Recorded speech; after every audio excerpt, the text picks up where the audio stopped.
Good morning. Our guests are just joining us. Thanks so much for your patience this morning. We're so happy to be able to present our fourth day of the RAAM Knowledge Exchange. This is our last session for 2025, and my name is Cheryl Giesbrecht, and I am your moderator this morning. Just a couple of housekeeping things. If you have any questions for our presenters today, you will find on your upper right hand of the screen a little box with a question mark. Please put your questions in there and we will take care of them at the end of the presentation. And I will now present our host. And our host this morning is Jessica Johnson. Jessica is not only our host, but she is our queen here at the RAAM Knowledge Exchange. She has led these sessions and organized and coordinated just in an amazing fashion. And so I am so happy to turn it over to Jessica. Oh, thank you, Cheryl. It has been an incredible journey. We are so glad to wrap up this series with this presentation on the newly launching Manitoba Mental Health and Addiction Connect service. I'm very excited to have Laura Tonge, who's the program manager, and Greg Crockram, who has been the team manager, project manager, getting all of this working and going today. So they are going to go through a presentation on the part of the service. A copy of those slides is available if you click on the little paperclip looking icon at the top of your screen. And if all goes well, we will have a few minutes for questions near the end. So on that, I will turn it over to the two of you. Thank you. Thank you, everyone. Thanks for having us here today. Greg and I are going to talk to you about the Manitoba Mental Health and Addictions Connect program. Some of you may have known it as the Access Intake Assessment and Coordination Project. And before we get going, I'd like to start with a land acknowledgement and acknowledge that we are collectively joining from Treaty Areas 1, 2, 3, 4, 5, 6, and 10, and the homeland of the Anishinaabe, Cree, Oji-Cree, Dakota, and Dene people, as well as the homeland of the Red River Métis Nation. I continue to learn about the historical relationships between the First Nations, Métis, and Inuit and government organizations, the effects of colonization, and the impacts of racism experienced by those accessing healthcare services. I am and will continue to work in the spirit of truth, reconciliation, and collaboration, and I remind myself every day that care is not safe until we are told that it is. So what are we here today to talk about? We're going to talk about our brand new, it's barely a week old program that just launched, and we're going to talk about how MHA Connect impacts Manitobans and the healthcare system. And hopefully we'll have some time for some questions at the end. So where did this idea for MHA Connect come from? And so back in about 2017, 2018, the province undertook a report known as the Virgo Report, which also has that very long title that you'll see in that green box on your screen. And the Virgo Report looked at how the mental health and addiction system was functioning in our province. And if you work in that system, or if you have tried to access services in that system for yourself, a loved one, or somebody you're working with, that report probably told you what you already knew, which was that the system is not functioning as optimally as it could and should be for those that we serve. Our system can be very complex. People really struggle to find community-based services. They don't know where to call. They don't know how to get into those services. They felt like they were having doors shut in their face. And we know that when people can't find the appropriate community-based services, they often present to the hospital system, into our emergency care departments. And there is a role for emergency departments within mental health and addiction care, but lots of people who are presenting there, that really wasn't the service that they needed either, and often felt when they left, they also still hadn't gotten the care that they needed. And so we really needed to find a way to make it easier for people to know where to go when they were looking for community-based supports. And so Manitoba Mental Health and Addiction Connect is addressing one small component of the Virgo Report, which is how do we get people to where they need to go in the community in a timely manner and as easy way as possible. So MBMHA Connect is an initiative which is a province-wide collaboration between Shared Health and all of the regional health authorities to improve how individuals and families access mental health and addiction services. It's a provincial access model that helps Manitobans of all ages connect with the right community-based mental health and addiction supports through a coordinated intake team that is led by Shared Health and regional health authority staff.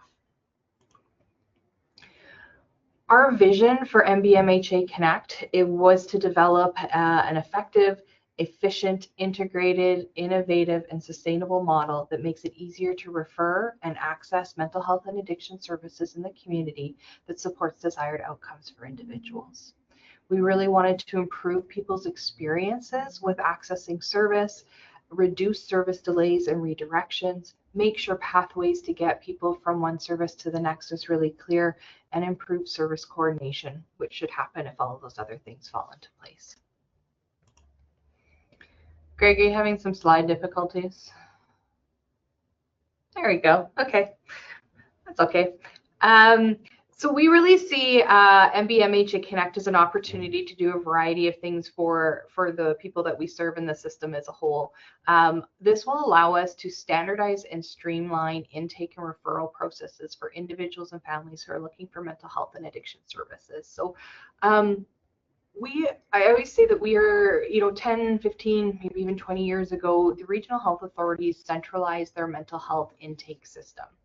And we are basically taking the best parts of each regional health authority system and putting them together to develop a new provincial centralized kind of access model for people looking for mental health and addiction services. So that is one of the key changes in our system, is that we are also centralizing the intake service for addictions as well, not just mental health.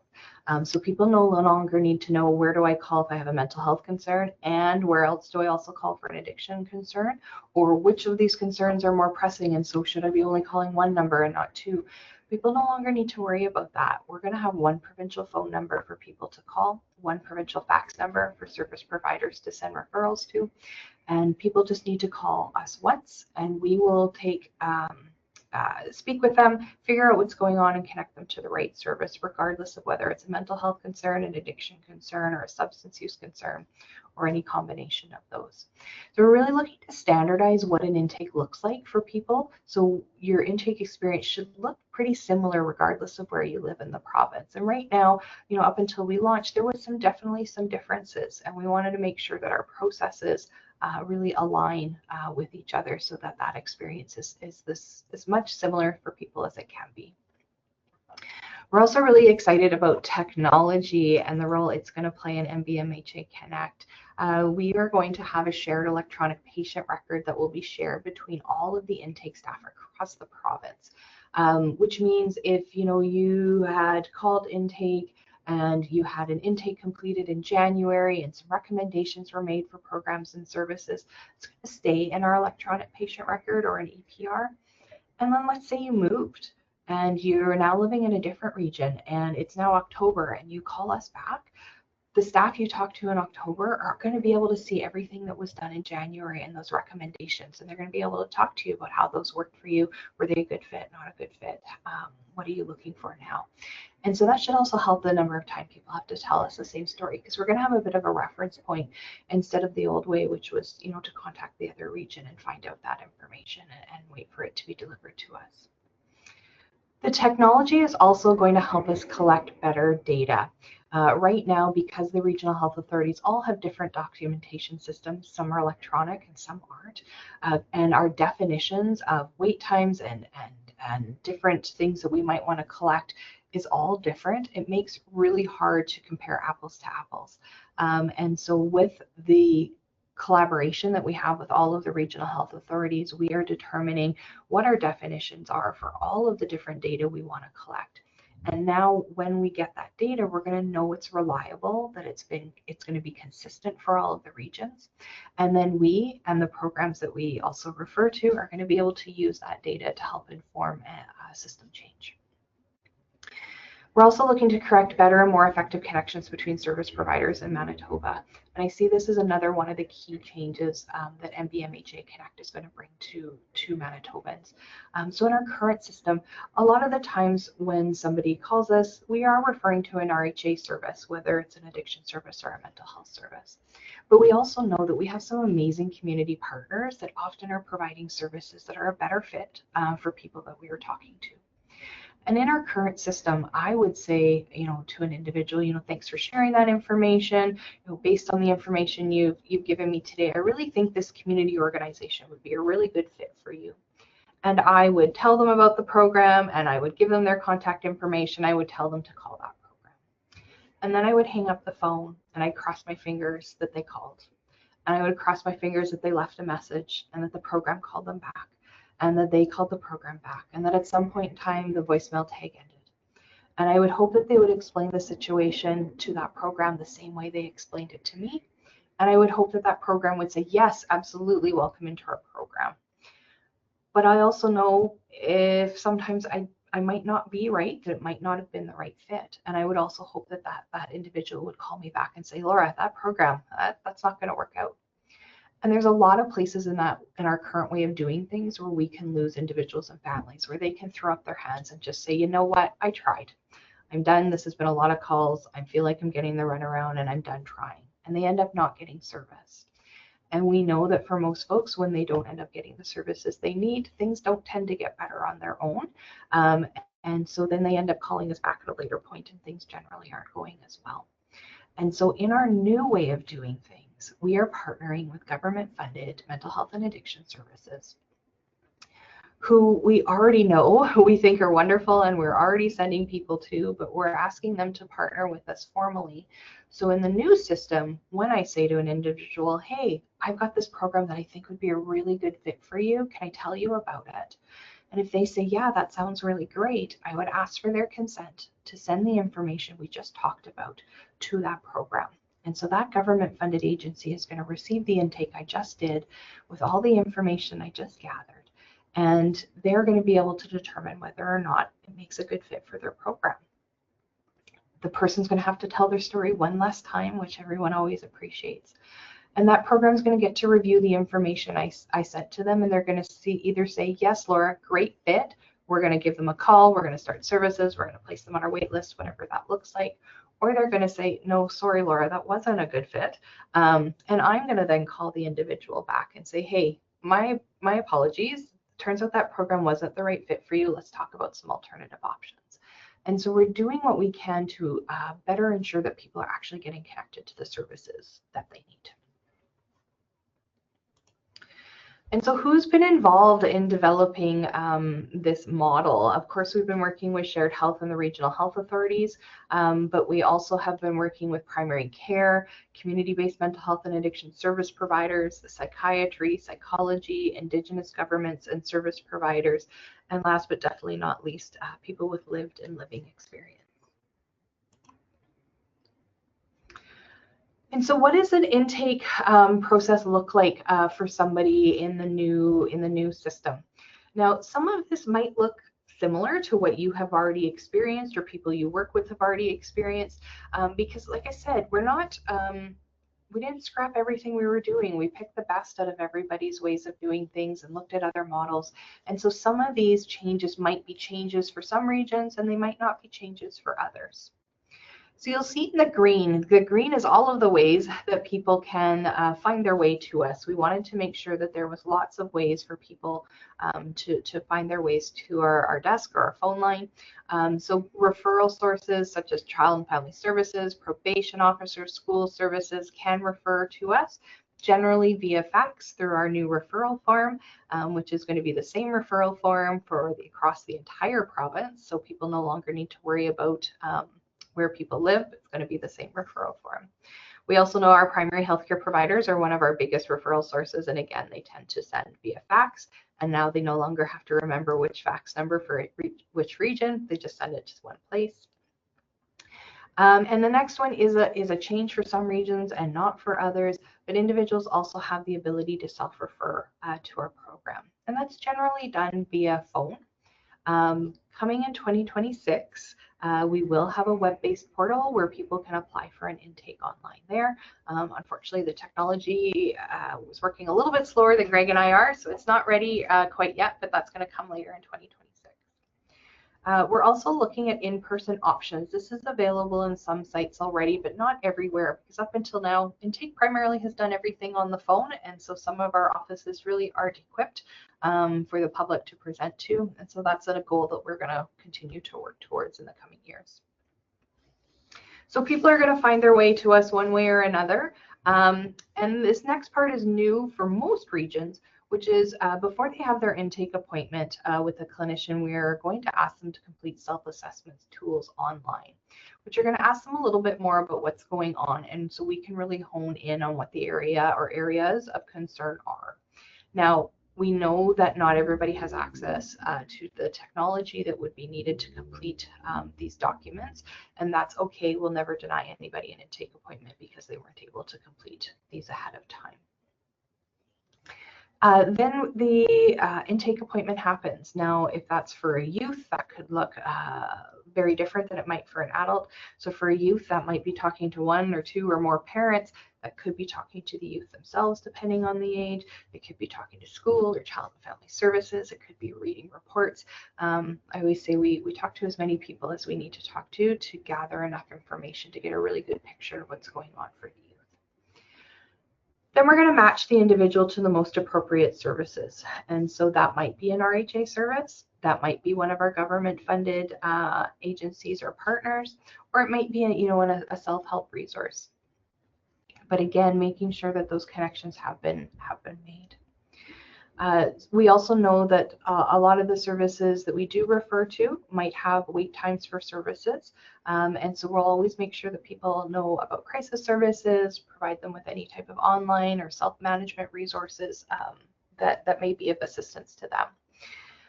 And eventually, this isn't ready for initial launch, but we will be offering at some point the people the opportunity to participate in some peer support sessions if they wish to, while they are waiting for services. Another thing that's really important to our process is ensuring that the referral source and the person's primary healthcare provider, if they weren't the referral source, are made aware of the service match that we've made. Our referral sources and primary care are incredibly important people in somebody's circle of care, and we want to make sure that those individuals are aware of what's going on with the individual and what service they've been connected to. We also know that people need to be able to find their way back to us again. And again, that can happen in lots of ways. They can get another referral from somebody sent to us, but people are also just welcome to give us a call back. So maybe we've connected them with a service. Turns out that service was not what they were expecting and they need connection to something else. They can just give us a call back directly. Or perhaps they were connected to a service, it was wonderful, they engaged in it, their time with that service has come and a year has passed and life has happened and they're struggling a little bit again and need some support. They can just call us back directly. They are welcome to get a referral as well, but they're also able to just give us a call.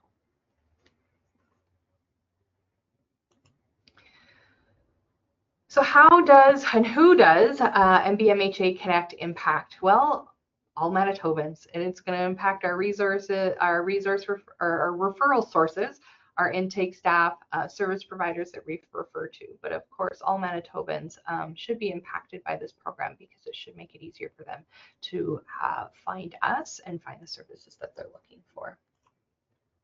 So when it comes to our referral sources, the biggest impact to our referral sources is you're going to have one fax number to send referrals to. No longer are you going to get a redirection back letter from an RHA saying, sorry, that person doesn't live here, you need to contact another RHA. You're going to send it to one fax number and we are going to move it to the appropriate RHA. You're going to be able to use the same referral form regardless of where anybody lives. And you're also going to be guaranteed to get that consistent feedback around the outcome of the referral. For our service providers, they're going to know that we're connecting people to the most appropriate services. They are going to get that standardized data from us to help them make a decision about whether the referral is the most appropriate fit for their program. and they're going to have those direct linkages back to us to communicate whether or not it is a good fit. For Manitobans, this is going to create one access point to all community-based mental health and addiction services with several ways that they can find us, whether that's by phoning us themselves or going through a service provider, and eventually that web-based portal. They're going to have a standardized experience, so we know that people move from one RHA to another, and it's no longer going to be a surprise when they call that second RHA and see that the intake experience is quite a bit different.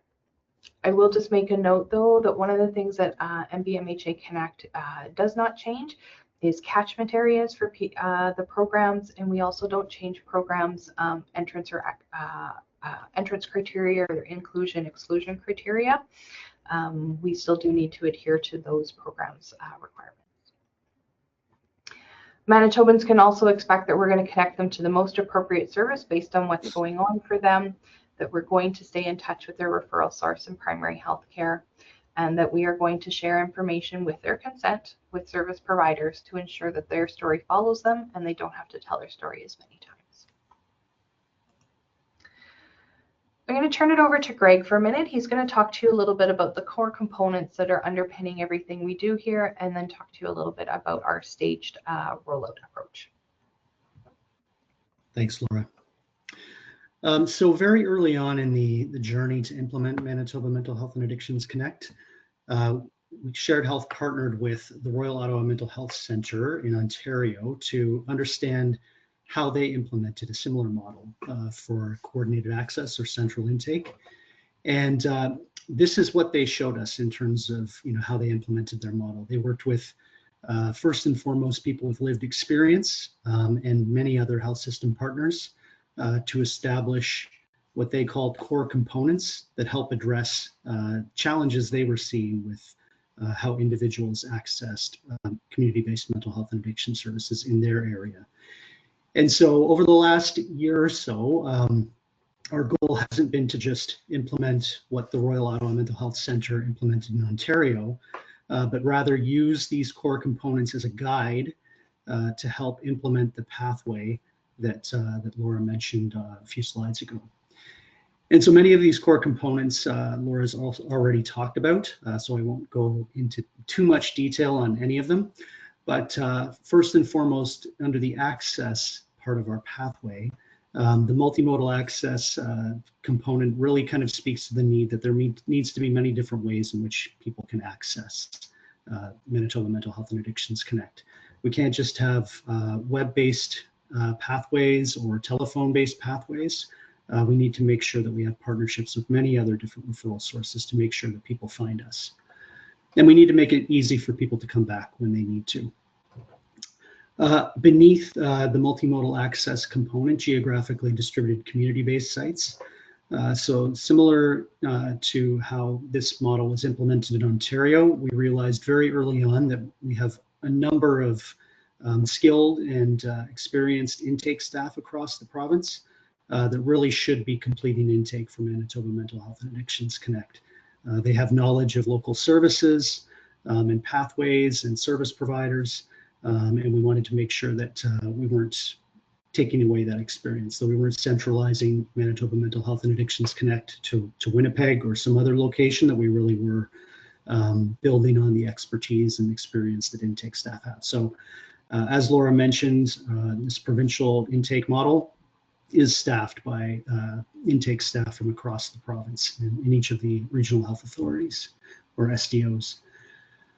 In the middle, under intake, triage, and assessment, different levels of screening and assessment based on a stepped care model. So Laura spoke in depth about this earlier on the pathway slide, but making sure that we're using the information, or intake staff are using the information that's collected on the referral form from the self-assessment tools that are sent in advance of an intake appointment, as well as the information collected during an intake appointment to identify what the individual's needs are and the level of need or level of concern that they have to match them to the most appropriate service, so that we're not sending everyone to psychiatry or psychology if they would benefit more from counseling or some other service.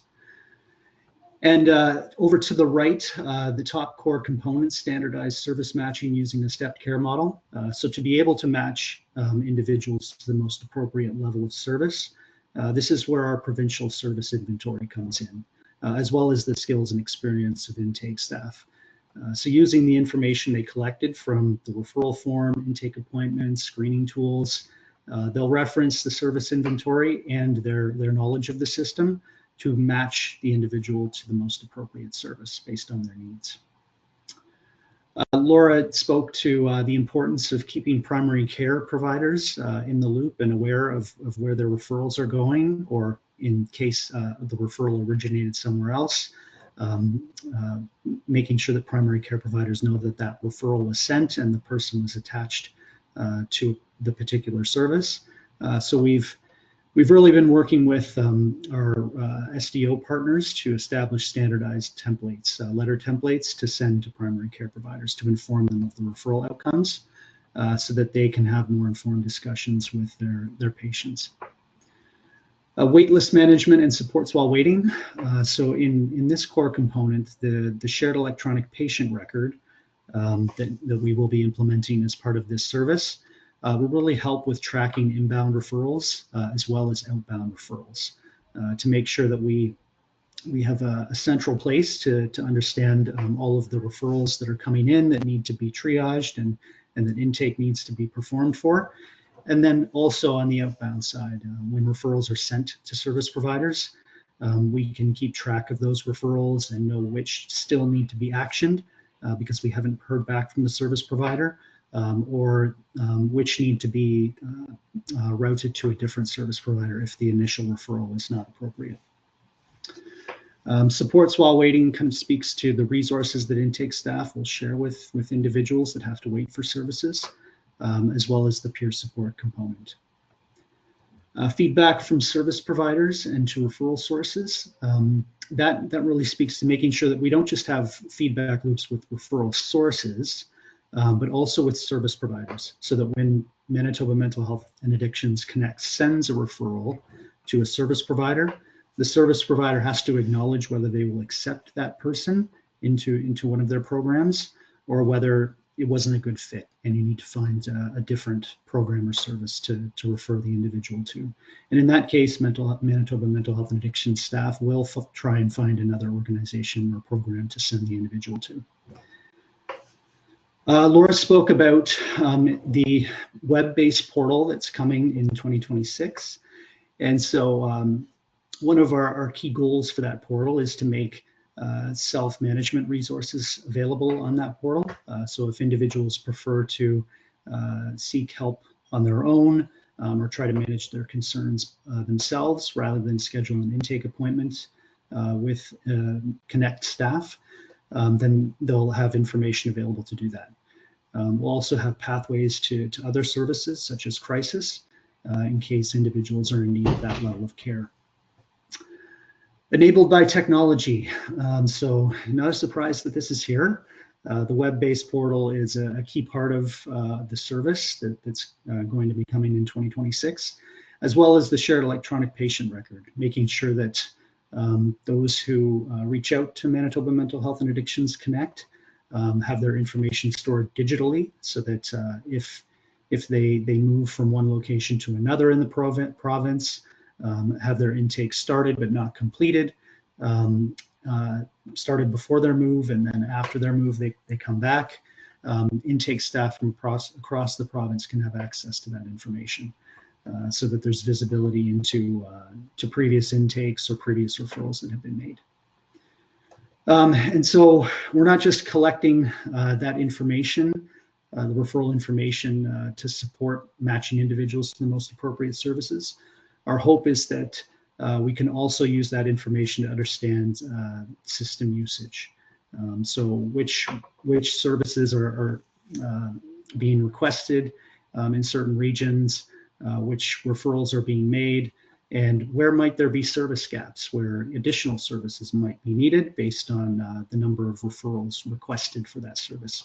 So we really want to make use of all of the standardized data that we're collecting, not just about system usage, wait times, those types of things, so that we can advocate for changes to the system if the data proves it.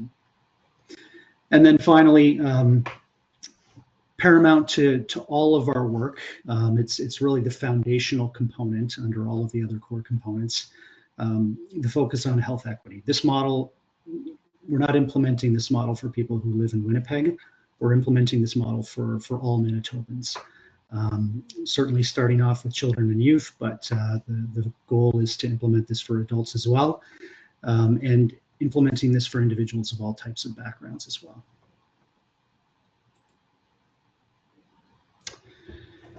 So we've alluded a few times during the presentation that we're starting with this service for connecting individuals or connecting children and youth under the age of 18 to community-based mental health and addiction services. If we try to implement this for all ages, it would probably take another 3 years. So we wanted to make sure that we got this service out there. We are able to refine it for children and youth, while concurrently starting to approach the implementation for the adult population. So as of now, the service is available for those under 18. Shared health services provided by Shared Health, the regional health authorities, and Government of Manitoba funded community agencies. And some examples of service areas are listed along the right. For 2026, our goal is to implement the web-based portal, as well as extend the service to adult community-based mental health addiction services. So to wrap up, this is how you can find us. You can find us using the toll-free telephone number. Service providers can share a fax-based referral with the service, and those with impairments can access the TTY line as well. And healthcare providers, if you're interested in learning more about the service, please visit our website on Shared Health's health provider website. So one of the things I do want to clarify, you'll have seen on the previous slide under service areas, it did indicate RAAM, the Crisis Response Center. So as most folks probably know, the rapid access to addiction medicine clinics are primarily for adults, but we know that unfortunately there are some youth who also need to access those services. However, to get to a RAAM clinic, if you're under the age of 18, you would also call MHA Connect. And we have a special youth pathway to get folks, to get our youth to a RAAM nurse and clinic as appropriate. So we're not taking all the referrals for the RAAM clinic, just for those under 18. We are the kind of the youth pathway to get people in there as needed. And Craig, did we mention, so yes, we launched last week, November 25th for youth. This is a provider focused launch, which means we aren't doing a public facing promotion at this time. We want to wait to do that until our adult population is ready to go, as well as the web-based portal. So materials that have been sent out to service providers are intended just for service providers. They aren't, for public areas at this time.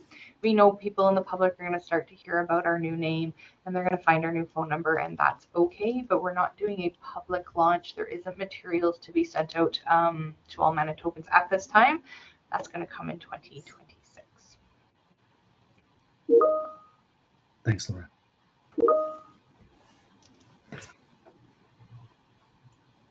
Thank you. That it is so exciting to hear about.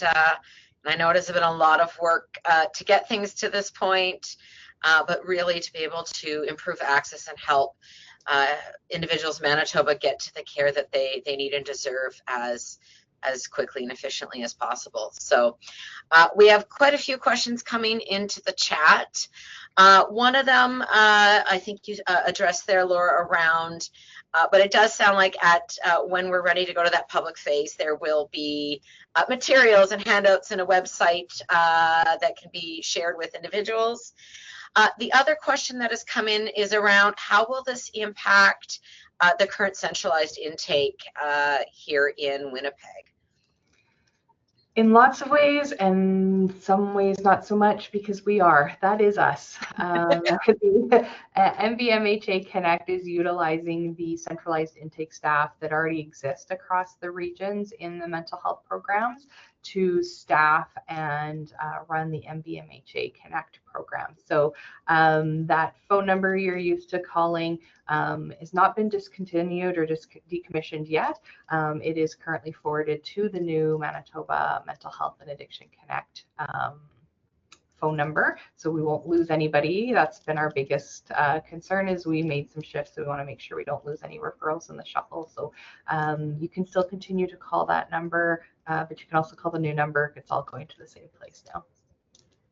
Awesome. We also had a question around just a little bit more curiosity about what some of the questionnaires and materials will look like at that intake period, so that folks can help prepare individuals to know what they will go through as that assessment part.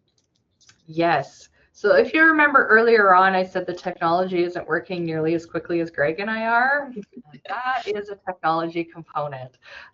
So unfortunately, it's not quite ready yet. There's some pieces that need to be put into place before we're prepared to launch that. So we're not sharing those materials with folks at this time because the technology isn't quite ready yet. Who knows what could change at the last minute. But yeah, unfortunately, right now, they're not quite ready for distribution. One other side to that is for the adult launch, the portal will really be the mechanism for sharing those tools and those self-assessments, so that folks can receive them in the portal and complete them within the portal. So everything can be done there rather than, you know, using external systems and things like that.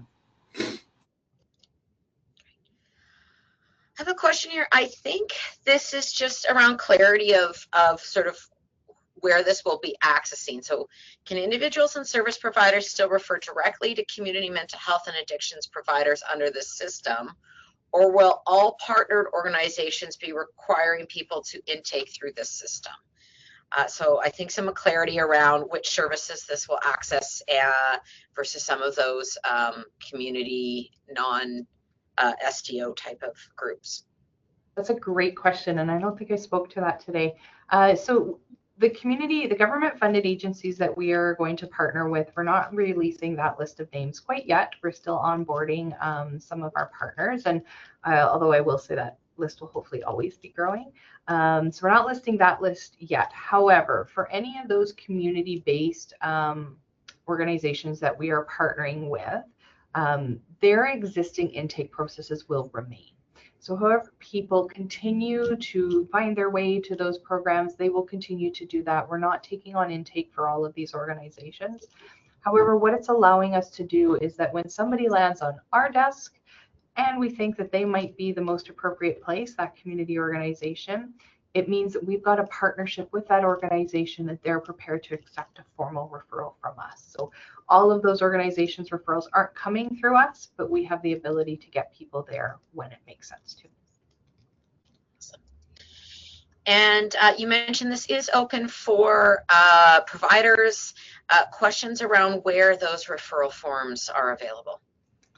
Yeah, so if you are a healthcare provider, an education provider, or some type of social service agency that's looking to refer people, if you go to the health providers section of Shared Health's website under mental health and addictions, you can find our referral form. We've also done a mass email out, and I know sometimes it takes a while for those emails to actually get their ways to the people that need them, but they have gone out to the education system and Department of Families and Justice and Health and Regional Health Authority partners and Indigenous organizations and health centers. And so if you haven't gotten it yet, maybe ask the person above you if they have gotten it sitting in their mailbox yet. If not, check out the healthcare provider section of Shared Health's website. Great. Actually, and on that note, just clarifying if individuals who live on First Nations communities will also be able to access the intake service.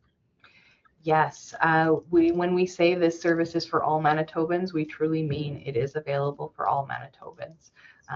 What services we connect people to may depend on where they live, what they're looking for, that type of thing. But any and all Manitobans are able to call us, although right now, just for those who are under 18. Here's an interesting one. And it's looking at future planning. Are there any thoughts around the MHA Connect being able to one day connect with, say, Ontario's connection program or other provinces to provide easier access for folks that are moving in between another province and Manitoba? Interesting. We haven't started those discussions yet. We really want to focus on the work that we're doing here and getting everybody up and running, all ages, all the technology as well. And potentially that could be something we look at in the future. I have a few questions here around how you're predicting this may impact things like the wait times and the timeliness of service. So if you could speak to that a little bit more in some of those plans.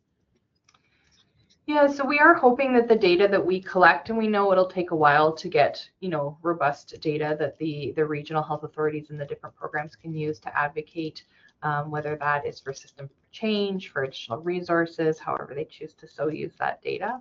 MBMHA Connect does not impact, programs, entrance criteria, catchment areas, wait time for services. That is outside the scope of this project. We just want to make sure that people know when they are looking for services, non-urgent based, community-based services, that we are the place to call, and we'll do our best to get them connected up to the most appropriate resource. Wonderful. I'm assuming it's yes, but clarifying if the service is going to be available in French. Yes, it will be. So, and actually any language, not just French. We do have access to a whole host of interpreters as needed. As well, we do have some staff who are designated as bilingual for French. And so anybody who does request an intake in French can speak with that clinician. We have one definitive on staff right now. We're looking for a couple of more. However, if that staff is not available for whatever reason, we do have access to interpreter services. Great. Question here around this individual is a nurse practitioner with a walk-in clinic, and they are curious if Accuro will be the EMR that is used. Will they be able to see encounter notes, plans, and so on, as they often get individuals coming to their clinic that are actually looking for mental health and addiction services? Unfortunately, no, it isn't Accuro that we will be using. Although that being said, even if it was Accuro, the province has so many different instances of Accuro that we wouldn't be guaranteed to be able to connect to everyone's instances of Accuro. So one day, hopefully, we will all have a shared electronic medical record or patient record that we can access. That's the end goal. But again, technology a little bit slower than Greg and I, but I think that it is a goal that people are working towards. Also a question around, have you contacted various public EMR custodians such as eHealth to update referral documents and fax numbers on their current forms and I guess within their systems?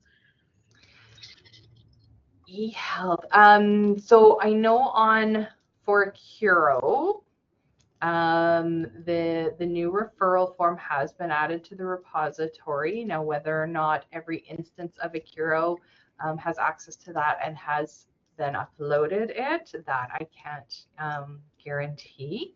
However, if you are using an electronic medical record that may or may not, be under the purview of Shared Health or Digital Health or one of the regional health authorities, please feel free to go to the health provider's website under Shared Health and find a referral form and send it off to your EMR application analyst and ask for it to be uploaded.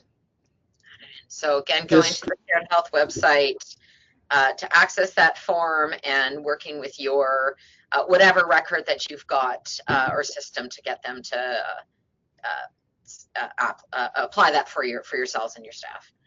Yeah, sorry, Greg.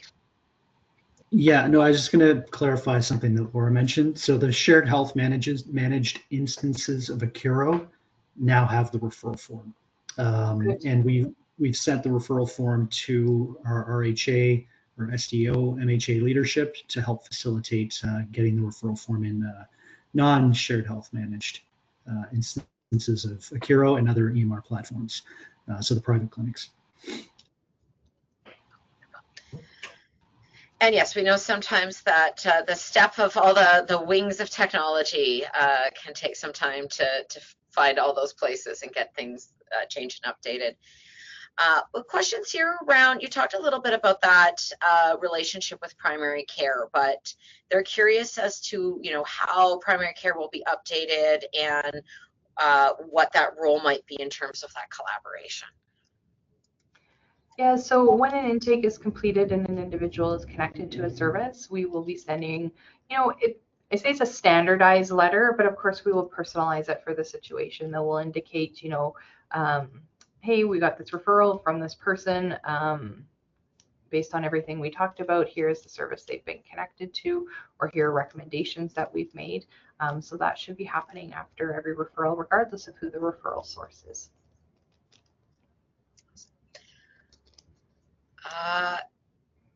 It looks like we have a few folks that are trying to find it immediately. Greg, do you know what it is called on the Shared Health site? Should be called Manitoba Mental Health and Addictions Connect. Yep. So if they can navigate their way to the healthcare provider section of Shared Health's website under Mental Health and Addictions, you'll see us listed as Manitoba Mental Health and Addictions Connect, or possibly MHA Connect, depending on where you find yourself. Great. Folks are asking, so again, if you go, there is a copy of the slide deck that Laura and Greg have provided and shared. If you go to the top of your screen, looks like a piece of paper with a clip, and in there you can download the slides. We also will have recordings available after. Email either myself or Danielle Jacomb on the advertising posters, and we can send you the link when those recordings are on the Shared Health YouTube. Usually that takes a few days for that to be processed and put up there.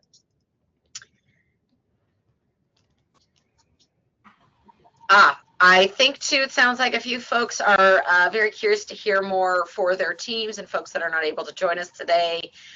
So they are going to connect with you, Laura and Greg, around being able to talk to their program areas as you guys roll out, particularly in the new year. I believe, yes, was your contact information on the slides as well? But they can find you through the email, through the Outlook email.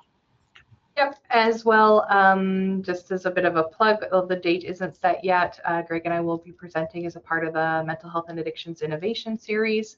So there will be another presentation coming in the new year where we will talk about this again. And that recording will also be saved and usually goes up on Shared Health's website. So stay tuned for advertising about that for a date in the new year. And one last question in here. You'd mentioned that this is lifespan, but folks wanting to clarify if in the future when that next phase rolls out, it will include elderly and geriatric mental health services. Adults of all ages. It truly is for all Manitobans, yeah. Well, that is our time today. Thank you so much. It is so helpful to be able to understand the process and the thoughtfulness that has gone into this change. And it, again, is really exciting to know that there's going to be more streamlined care and access and coordination. So thank you both for joining us today. Thank you, everyone on the line, and have a great rest of your afternoon. Thanks, everyone. Take care.